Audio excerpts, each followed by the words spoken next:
बहुत गजब हो गया। क्या गजब हो गया? ऐसा कभी सूरजगढ़ में नहीं हुआ जैसा आज हुआ है। क्या बात क्या है? नंदुआ ने अपने बेटे को परदेश कमाने के लिए भेज दिया। तो बहुत गजब हुआ। मेरी बिना इजाजत इस सूरजगढ़ में पत्ता नहीं हिलता। अरे वो हम लोगों की बराबरी करना चाहता है। चलो पिताजी अब नंदुआ के घर चलते हैं।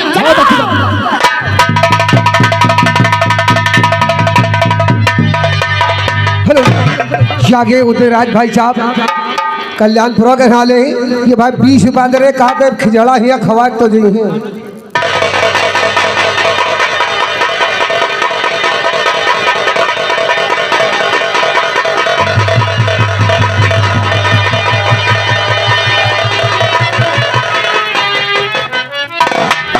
स्वामी जी, काफी देर से तुम्हारे भूख लगी थी, बैठ के खाना खा लो।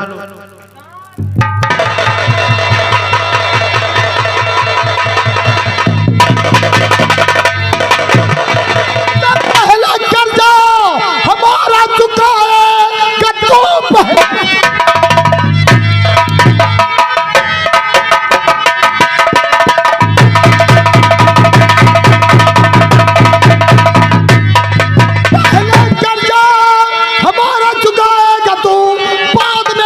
भोजन यहाँ पर करे।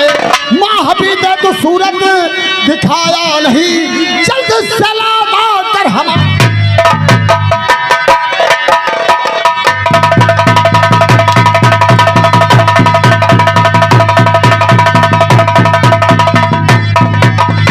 नंदुआ। ठाकुर साहब, आज मेरा पैसा तुझे चुकाना ही होगा।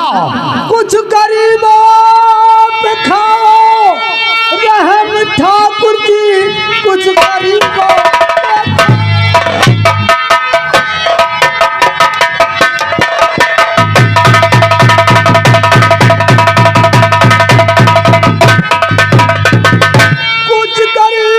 पे खाओ रहम ठाकुर जी, इतना मुझको ये सताओ।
पहले ये बता कि तेरा बेटा कहाँ गया है?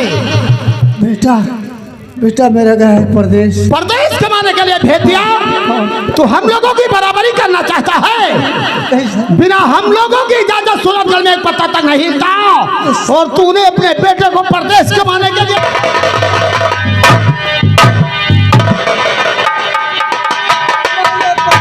इसलिए भेजा है कि तुम गरीब, मैं गरीब हूँ, तुम्हारा कर्ज है।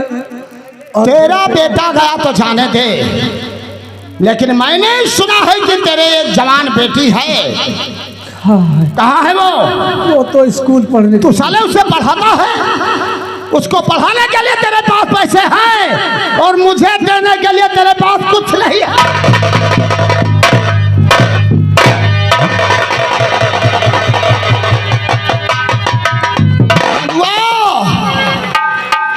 तो आज के बाद तू अपनी बेटी को हमारी हवेली पर भेज।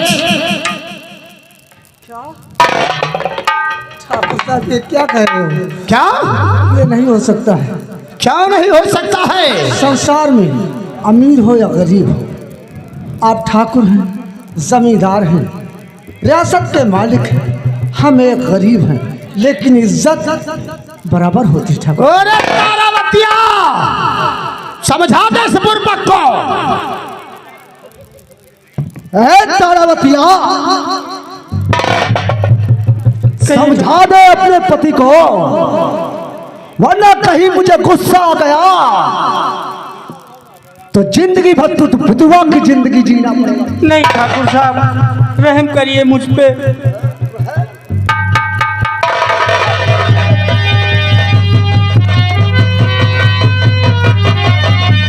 तारावतिया, इस तेरे पति ने हमारा कहना नहीं माना, अब तुझे सारी जिंदगी विधवा की जिंदगी जीना पड़ेगा। नहीं ठाकुर साहब, हमें विधवा न बनाओ, तुम्हारे बेटा।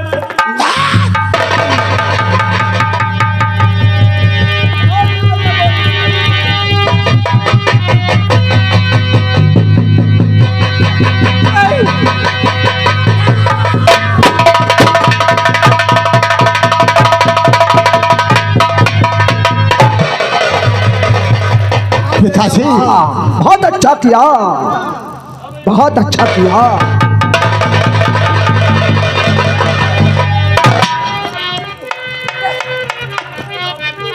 संभालो पिताजी, संभालो इसे।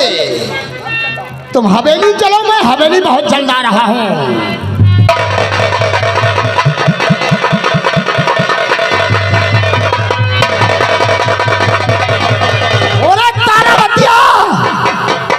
मैं तेरी बेटी को लेकर अपनी हवेली जा रहा हूँ। और जब मेरे पैसा अदा हो जाएंगे तब हम तेरी बेटी को तेरे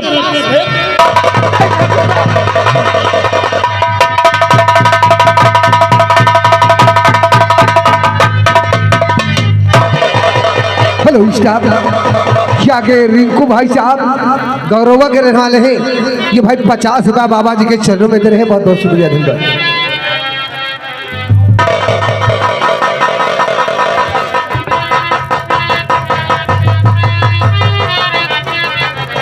हाँ दोस्तों, कहानी पर गौर कीजिए। इसी तरीके से रियासत सूरतगढ़ में ठाकुर करम सिंह और कुंवर सिंह का आतंक फैलता गया। वहाँ की जनता जमींदारी से परेशान होती गई और उधर चंबल घाटी में डाकू जगराम का कोहराम फैलता गया और सूरतगढ़ की पुलिस नाकाम होती गई। इन्हीं सब समस्याओं को देखते हुए एसपी साहब ने एक क्राइम ब्रांच की एक मीटिंग लगाते हैं और अब अपने कर्मचारियों में क्या बातें करते हैं, कहानी पर गौर कीजिए। सारे जहां से अच्छा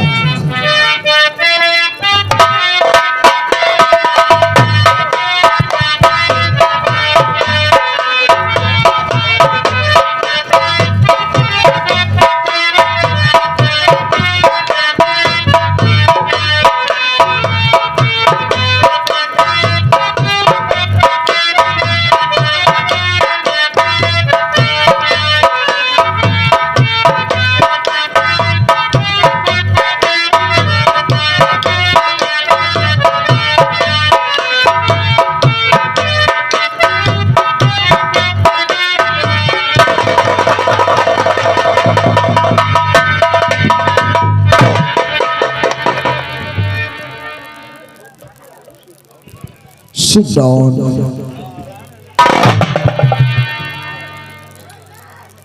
आप लोग ये सोच रहे होंगे कि अभी पिछले हफ्ते मैंने एक जरूरी मीटिंग बुलाया था, दोबारा इतनी जल्दी मीटिंग बुलाने की क्या आवश्यकता पड़ी।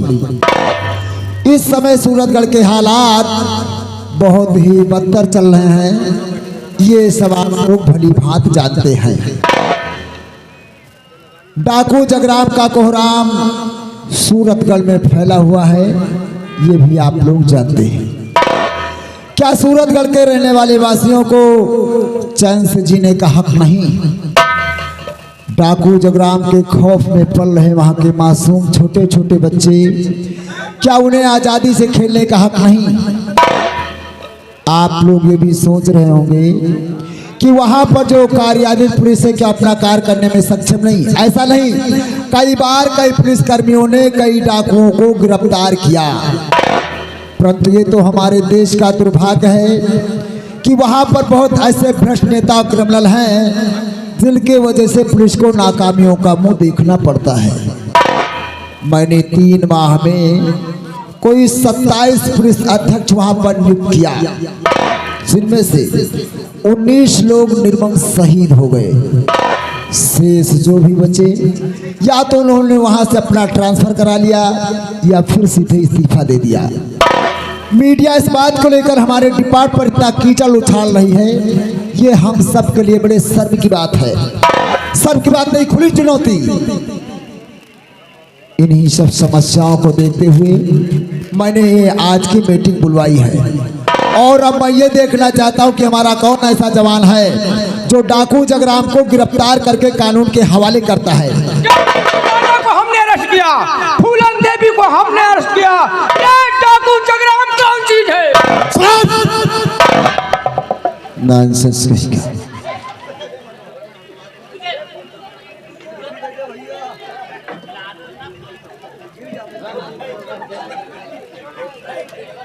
मिस्टर सूरज, सर, आज ही हमारी ड्यूटी का पहला दिन और मैं इस मीटिंग में आपका आदेश सर आंखों पर।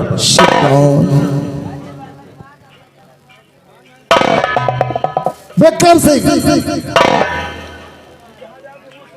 सर, अगर आप मुनासिब समझे और मुझे इस योग्य समझे कि मैं सूरतगढ़ का चार्ज लेने के योग्य हूँ तो मुझे शर्त स्वीकार है और मैं हर हाल में सूरतगढ़ का चार्ज लेना चाहता हूँ। देखो विक्रम सिंह, मैं तुम्हें बता दूं कि डाकू जगराम का तो एक दिखावा है। वहाँ पर बहुत ऐसे भ्रष्ट नेता क्रिमिनल हैं जिनके बीच तुम्हें पहुंचकर अपने वर्दी की लाज भी बचाना है और डाकू जगराम को गिरफ्तार करके कानून के हवाले करना है। यदि तुम वहां का चार्ज लेना चाहो तो मैं कुछ सोचूं। सर, मैं अपने वतन के कानून की रक्षा के लिए शहीद हो जाऊंगा, यहाँ तक कि अपनी वर्दी की लाज बचाने के लिए बड़ी से बड़ी कुर्बानी दे दूंगा, लेकिन ना तो किसी भी कीमत में अपने देश के कानून का सर झुकने दूंगा, ना अपनी वर्दी पर आँच आने दूंगा। और कुछ कहना चाहोगे? सर, मैं और ज्यादा कुछ नहीं कहना चाहता, परंतु अगर मुझे सूरतगढ़ का चार्ज दिया जा रहा है तो आपसे मेरी रिक्वेस्ट है कि वहां पर जो भी केस मैं अपने हाथों में लूं उसमें हमारे किसी भी सीनियर का दबाव या हस्तक्षेप नहीं होना चाहिए। मैं हर केस अपने स्तर से सॉल्व करूंगा। हमारे तरफ से पूरी कोशिश रहेगी कि तुम जो भी केस अपने हाथों में लोगे हमारे किसी भी सीनियर का दबाव तुम पर ना पहुंचे। Thank you sir. हवलदार, विक्रम सिंह की रवानगी सूरतगढ़ और इनके जाने का बंदोबस्त किया जाए।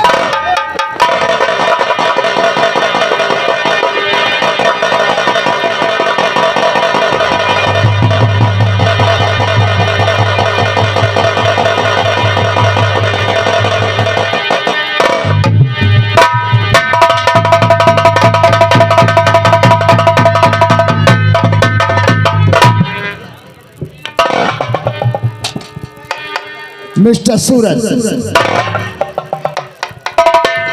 मैं तुम्हें बता दूं कि कोई भी पुलिसकर्मी ट्रेनिंग कर लेने से वो सक्षम नहीं होता है। उसकी असली ट्रेनिंग तो तब शुरू होती है जब वो जनता के बीच पहुंचता है। इसलिए हमारे पास एक बहुत ही सुलझा क्षेत्र है, वो क्या कहते हैं, शिवगढ़। मैं तुम्हारी पहली ड्यूटी शिवगढ़ पे लगाता हूँ, इस आशा और इस विश्वास के साथ कि वहाँ पर छोटे छोटे क्राइम हैं और तुम वहाँ पहुँचकर बहुत ही जल्दी उन पर काबू पा लोगे। सर, जिस आशा और विश्वास के साथ आप हमें शिवगढ़ का चार्ज देकर भेज रहे हैं सर, मैं यकीन दिलाता हूँ कि मैं अपने फर्ज और अपने कानून के लिए अपने प्राणों की आहुति दे दूंगा, लेकिन ना कभी अपने कानून का सर झुकने दूंगा और ना कभी इस वर्दी पर आंच आने दूंगा। क्योंकि निकले हैं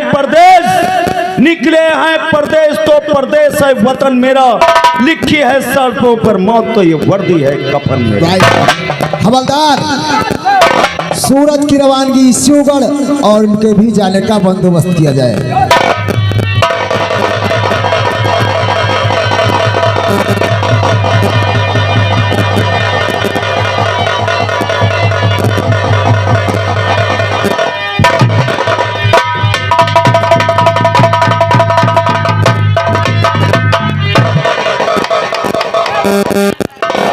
कुमारी अनीता, तुम भी सूरतगढ़ के लिए रवाना हो जाओ और डाकू जगराम को गिरफ्तार करवाने में सहयोग दो। क्यों नहीं सर।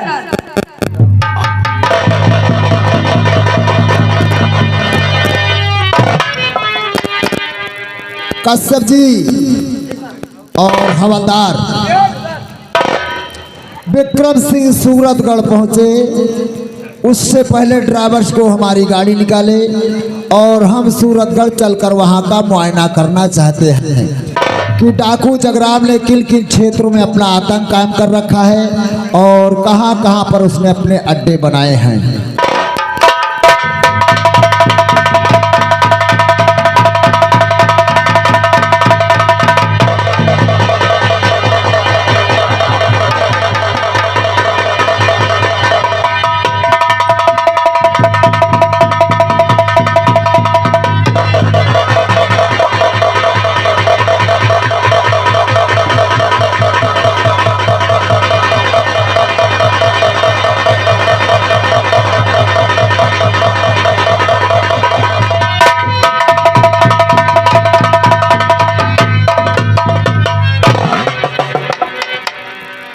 तो ये है सूरतगढ़। जिस रास्ते पर चलकर मैं यहाँ तक आया हूँ, मैंने देखा कि लोगों के चेहरे सहमे सहमे हुए, क्या बूढ़े, क्या बच्चे और क्या जवान, सभी के चेहरों पर एक दहशत, और ये दहशत और कुछ नहीं, उसको डाकू जगराम का आतंक, उसके नाम का आतंक है। मैं आप लोगों को विश्वास दिलाता हूं कि मैं अति शीघ्र ही या तो डाकू जगराम व उसके गिरोह के सभी सदस्यों को मारकर खत्म कर दूंगा, या फिर उसे जिंदा गिरफ्तार करके कानून के हवाले कर दूंगा। मैंने ये भी सुना है कि जो भी पुलिसकर्मी इस थाना सूरतगढ़ का चार्ज लेता है, डाकू जगराम सबसे पहले उसी को अपना निशाना बनाता है। लेकिन मेरा भी नाम इंस्पेक्टर विक्रम सिंह राजपूत है, और मैंने ये भी सुना कि मुझसे पहले बहुत सारे पुलिस अधिकारी यहाँ आए, लेकिन डाकू जगराम के डर से या तो उन्होंने अपना ट्रांसफर करवा लिया या अपना इस्तीफा देकर अपने घर वापस चले गए।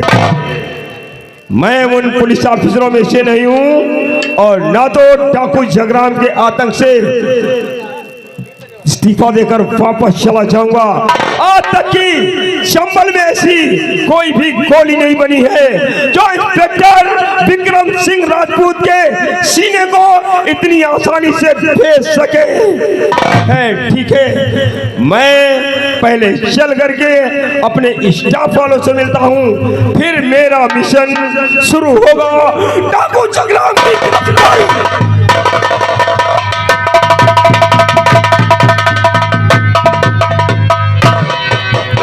सुनो कर्मचारी साथियों। हाँ हवलदार बोलो।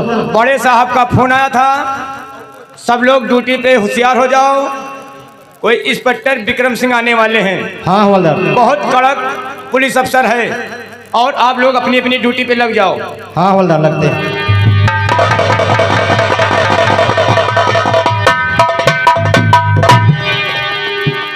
जय हिंद। वैसे मेरा परिचय किसी कामना का मोहताज नहीं, फिर भी बता देना चाहता हूं कि मैं इंस्पेक्टर विक्रम सिंह राजपूत। एसपी साहब ने इस थाने का स्पेशल चार्ज मुझे सौंपा है। तुम इतनी दूर क्यों खड़े हो? थोड़ा करीब आओ।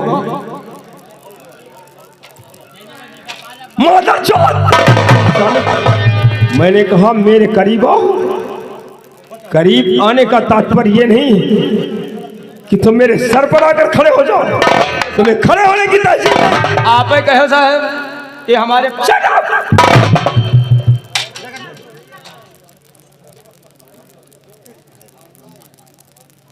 तुम लोगों के हाव भाव देखकर मुझे ऐसा आभास होता है कि या तो तुम लोग संकोच करते हो या मुझसे डरते हो। देखो, हम जिस भी थाने में जाते हैं वहां पर स्टाफ वालों के साथ कोई भेदभाव नहीं करते। आप सभी लोग मेरे भाई की तरह हैं। क्यों नहीं साहब? और हाँ, मैंने सुना है कि जो भी पुलिस अधिकारी इस सूरतगढ़ का चार्ज लेता है, सबसे पहले वो डाकू संग्राम उसे अपना निशाना बनाता है। या तुम लोग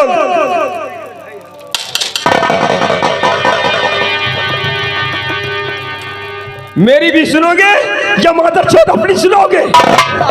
कान खोल कर सुन लो। देखो, मैं जिससे भी जो सवाल करूंगा, जिससे पूछूंगा, वो मेरे प्रश्न का जवाब देगा। बीच में नो डिस्टर्ब।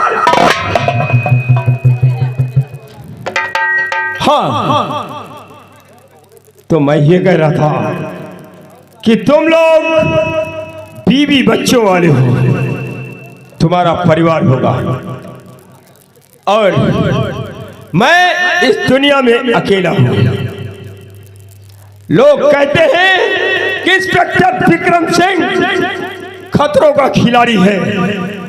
अगर जिसे अपने बीवी और बच्चों की परवाह हो या मौत से डरता हो, तो अभी वो अपना ट्रांसफर ऑर्डर ले सकता है और यहां से जा सकता है।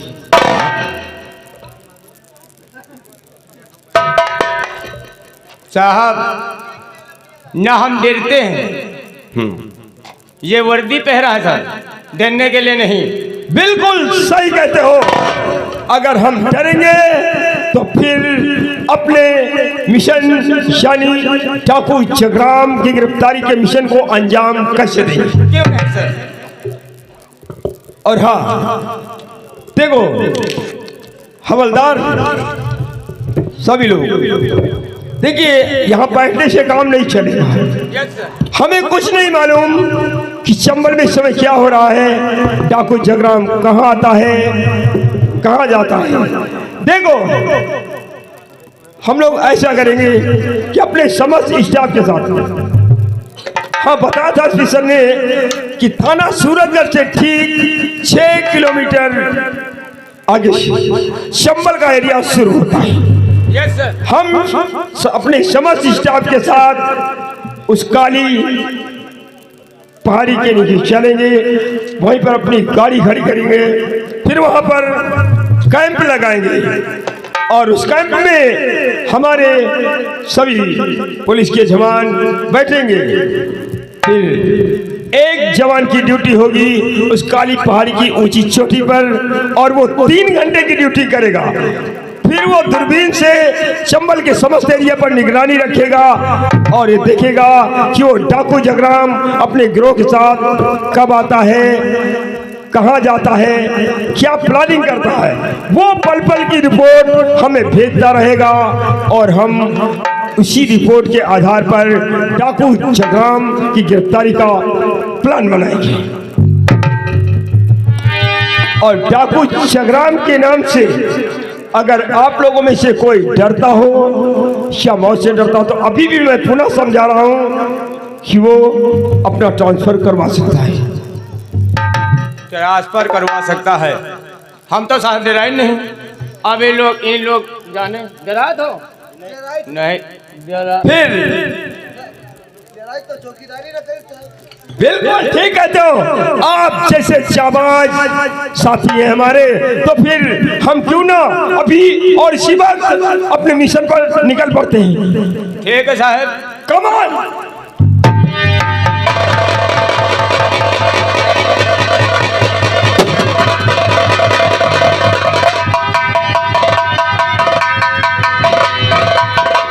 जय माँ भवानी, जय माँ भवानी। शेरा कहिए सरदार जी। हमारा काम है दुनिया को चंचला करना। अमीरों की कमाई से गरीबों का हमारे गुस्से से हिमाचल धूल बन उड़ जाएगा, आसमान उतरेगा नीचे से धूप धोखों की चालों से पते पाना ही मैं कथा है कि दुश्मनों से सब को नहीं पड़कर जाए। जब तक है शांति तब तक मरे हूँ मैं। रात से भर जाऊं तो समझ लो असर वो है मुझ में कि हर इसको की साफ हो जाए। नजात तब तू इलाका शेरा। कहिए सरदार जी। मैं तुझसे कुछ कहना चाहता हूँ। कहिए सरदार जी क्या तो कहना? मेरी बात शेरा अब सुनो ध्यान से। अब मेरी बात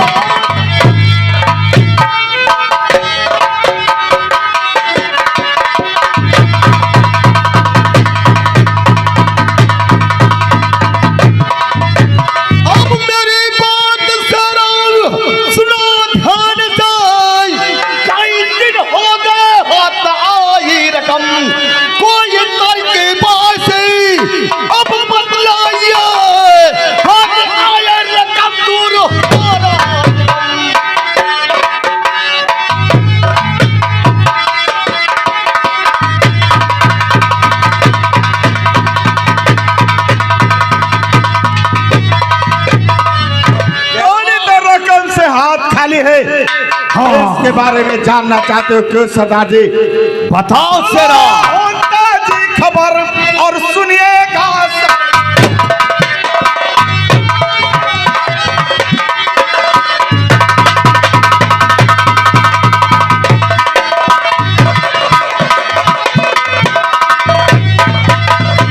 और लाया हूँ ताजी खबर और सुनिएगा सरदार। और बैंक लूटने के लिए अब हो जाओ।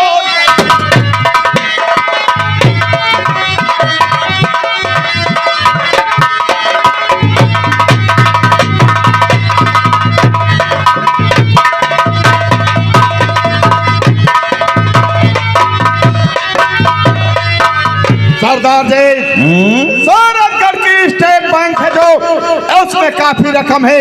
हमारा कहना है कि चल करके हम उसी बैंक में डाका डाल दें।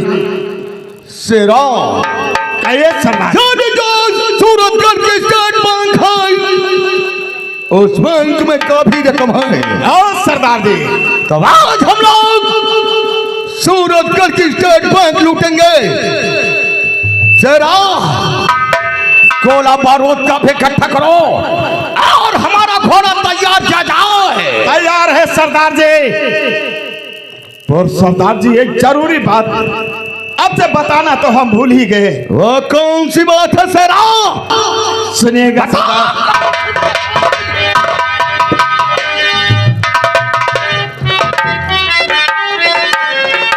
सरदार जी, तो सरदार सुनिए खबर ये।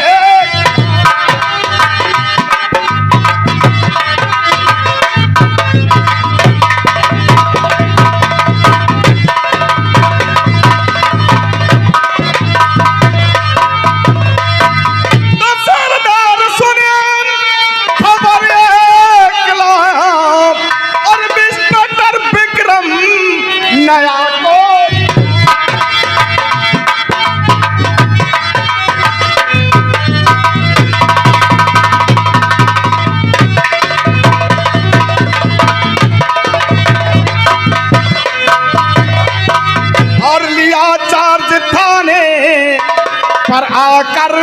उसने और लिया चार्ज थाने पे आकर के उसने और गिरफ्तार करने का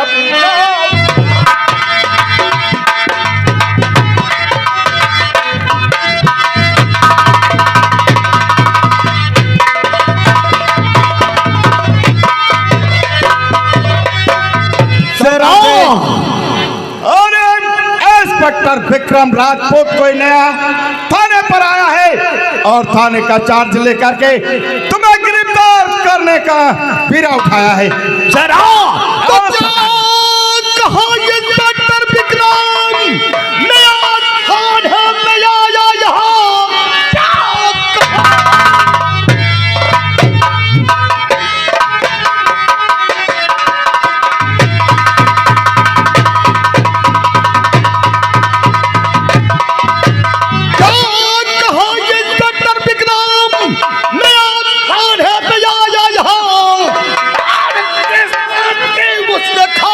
कसम आज ही बस्ती तरफ चलते हैं हम, मार कर मुझको करते हैं।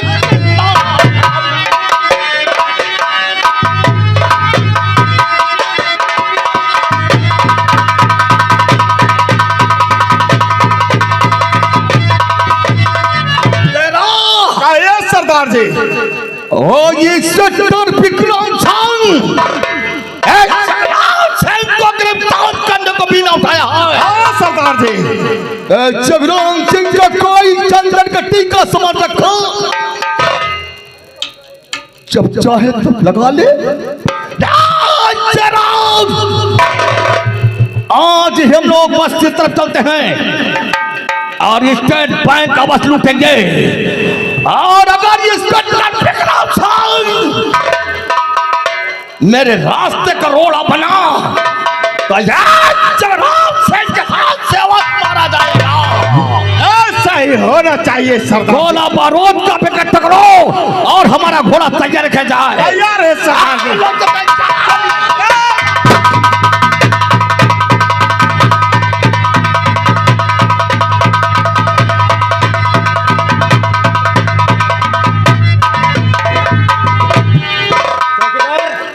सामने हो।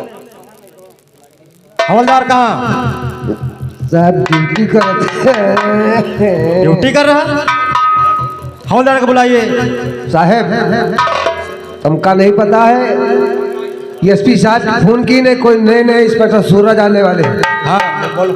साफ सफाई करके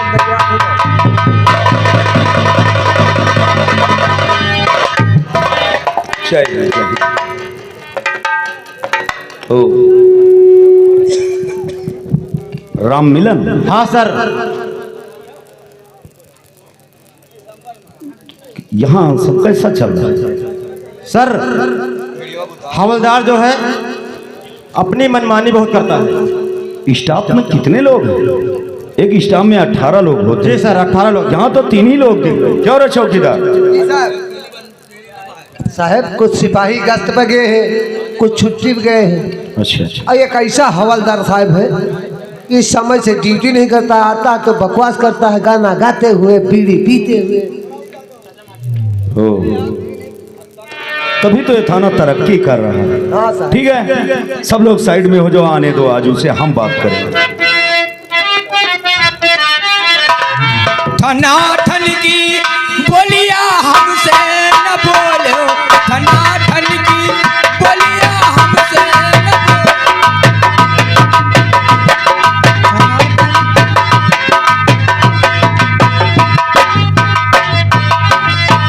ठना ठन की बोलिया हमसे न बोलो, ठन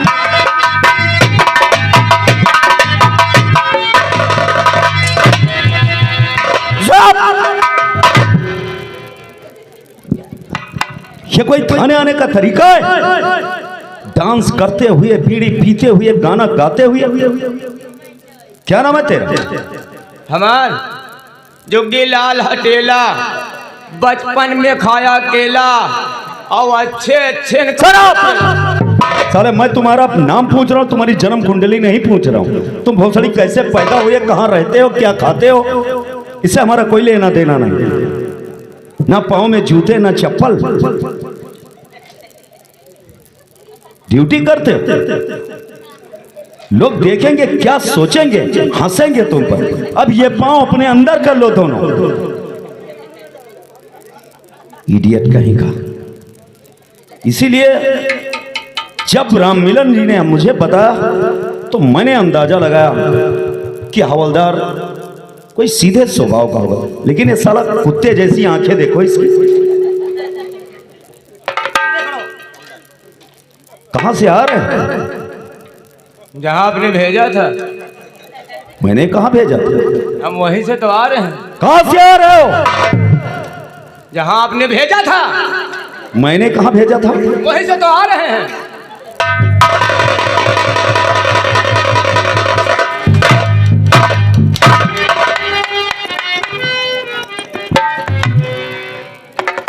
तेरी माँ की ऐसी की तैसी करूं साले, पूरे विभाग को साला गंदा कर रहे हो। साहब हम गश्त पर गए ना, हुए से आवत रहे। हाँ तो ऐसे बोलो। साहब हुआ हम कहा देखा गश्त पर 3 ठो चोर गैस सिलेंडर जलाए और बीच लहरी में जुआ खेले। साहब पागल हो गया है क्या? तो मुझे पागल समझता है या खुद पागल? दिन में गैस सिलेंडर जलाने की क्या आवश्यकता है? हीरा गिरा रहा तुमका क्या पता है? तो क्या हुआ? झपटीन पकड़ ले दौड़ के, बस साहब दौड़ी में झपटीन बस 2 भाग के।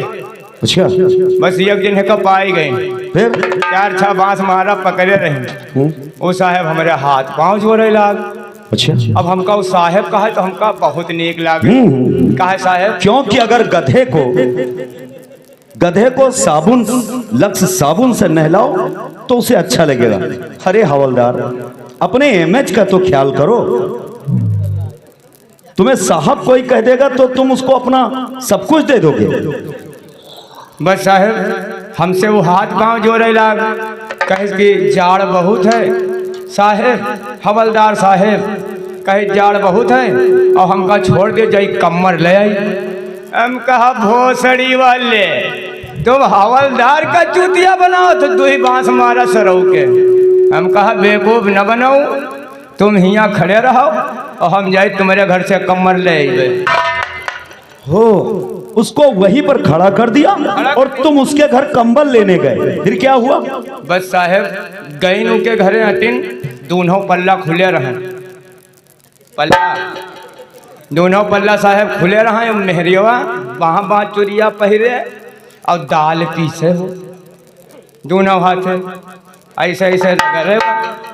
हम हटिनी हमका घर में कोई है? कहे चले वहां। वहाँ हम घुस गए साहेब। तो हम कहा तुम्हारे मनई का पकड़ा है। नेहरू बस कहा तुम्हारे मनई का हम पकड़ ली नहीं और कमर मांगी से देख दियो। तो कहें काया उतार गनिया पटांगा है, उतार लिया हवलदार साहेब। वह हम चले गए कमर उतारे और मेहरिया उठी पल्ला बंद कर ली। फिर पल्ला बंद कर ली, जैसे अब का बताई, बस लिहिस लोढ़ावा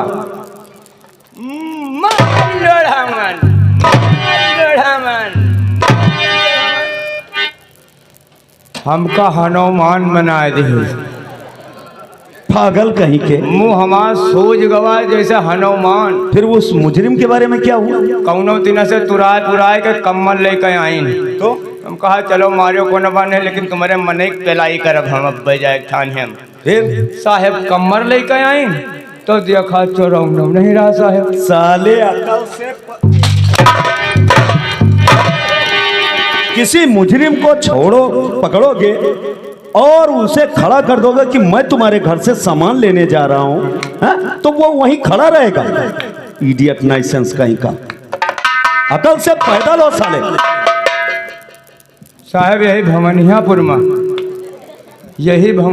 में क्या हुआ? प्रधान के 4 बीघा आलू बोआ रहा। 4 बीघा आलू बोआ रहा था तो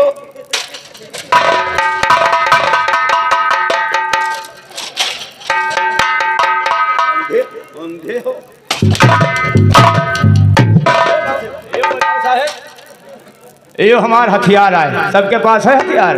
ये हमारा हथियार आए एक का चाहे हम अपने कांधे में रखी, चाहे एक का हम अपने हाथ में ले रहे। तुमसे ऐसे कोनो मतलब है? हमारे आगे आँखी हैं, पाछे थोड़ा आँखी लागे साहेब।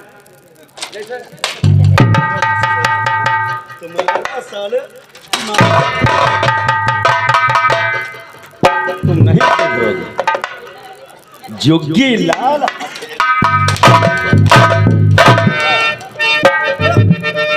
जोगी लाल हटेला साले तुमको इका कांधे में न रखी, इका हाथ में न लेका तो साहेब की डाल में खोस दे।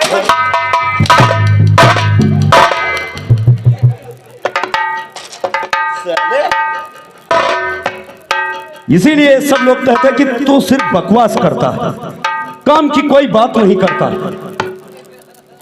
समझा देंगे हम तुमको, तुम जितने बिगड़े हो ना उतना सुधार दो। कल से सबकी ड्यूटी चंबल घाटी की पहाड़ियों पर लगेगी, समझ गए? हाँ सर। 3-3 घंटे की ड्यूटी होगी। कोई डाकू आएगा और लगाएगा तुम्हारा निशाना किसी झाड़ी झंकाली में, तुम्हारी लाश तो सबसे पहले के नंबर लागी यहाँ तो सबसे पहले तुम्हारा नंबर लगेगा। तो नहीं है साहेब। क्या हम ड्यूटी लगाएंगे सब लोगों की? लेकिन ड्यूटी लागी तो है ये, लेकिन इधर कुंवारी रेखा है, साहेब हैं, वो देखो चौकीदार हैं। चौकीदार पहाड़ न जाइए, थाने में रहिए। क्या नाम है तेरा? क्या नाम है तेरा? हमारा नाम है हरखू चौकीदार। काशी क्या है तुम्हारी? पासियाल। साले इसीलिए तो तुम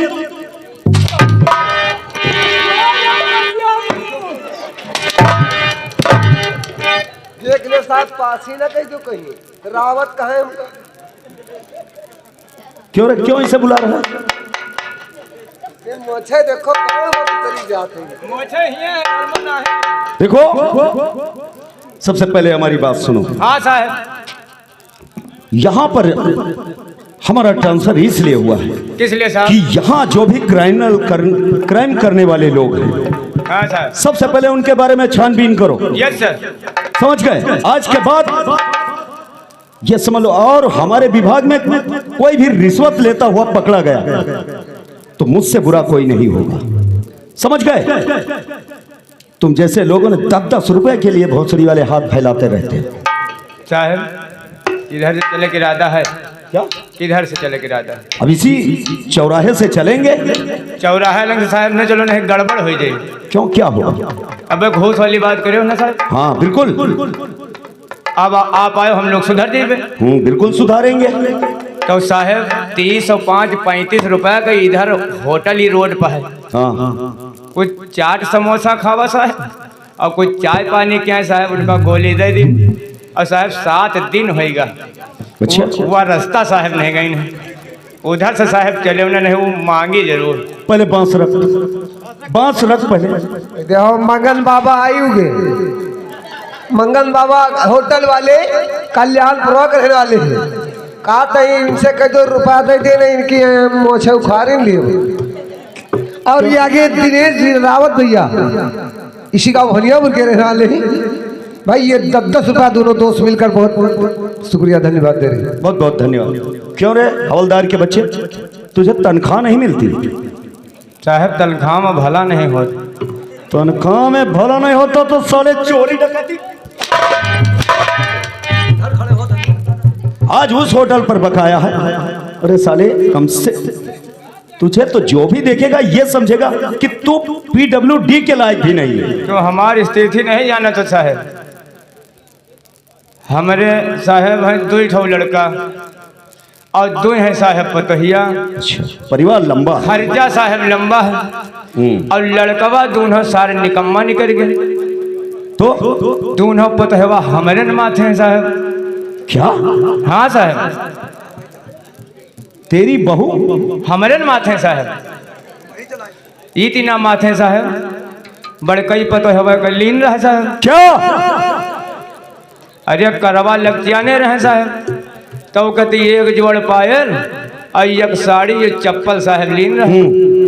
अब छोटकई पतो है वहाँ सो वह कहला कि बप्पा हम कहा काय मुनिया डोटिस गईन खाद पियत रहें खाए लागिन बेना डलावे लाग कहे बप्पा हम कहा काय मुनिया कहीं पार साल बड़कई दीदी के लिहो रहा है अब बप्पा हमार कब लिया हो नहीं तीनों चीज पागल हो गया। जो बात हमारी समझ में ना आए वैसी बातें मत करो। तुम साले अपनी बहुओं से इस तरह बात करते हो।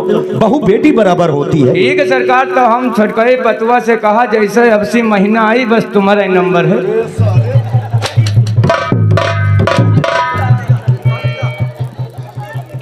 और आगे लक्की यादव भाई साहब, अमित भाई साहब, ये दोनों दोस्त मिलकर इसी गांव के रहने वाले हैं। ये भाई बाबा जी के चरणों में दे रहे हैं बहुत बहुत। तमाशो साहब लीन तीनों सामान साड़ी और एक जोड़ पायल। उनका फर्ज है, हाँ चप्पल तुम्हारा भी कर्तव्य है। तो साहब जब उन्हें जब साले तुम बीच खोपड़े की औलाद ऐसे हो तो तुम्हारे बच्चे कैसे होंगे? साहब जब हम उन्हें कर ले थे तो अपना का कब लेबे?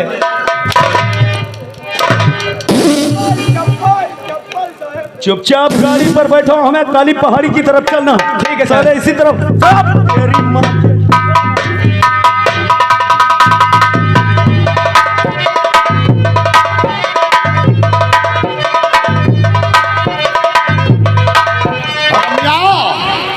सरकार, अरे अब तो उसका गुस्सा शांत हो गया होगा। अरे सरकार जब उसके पास जाते हैं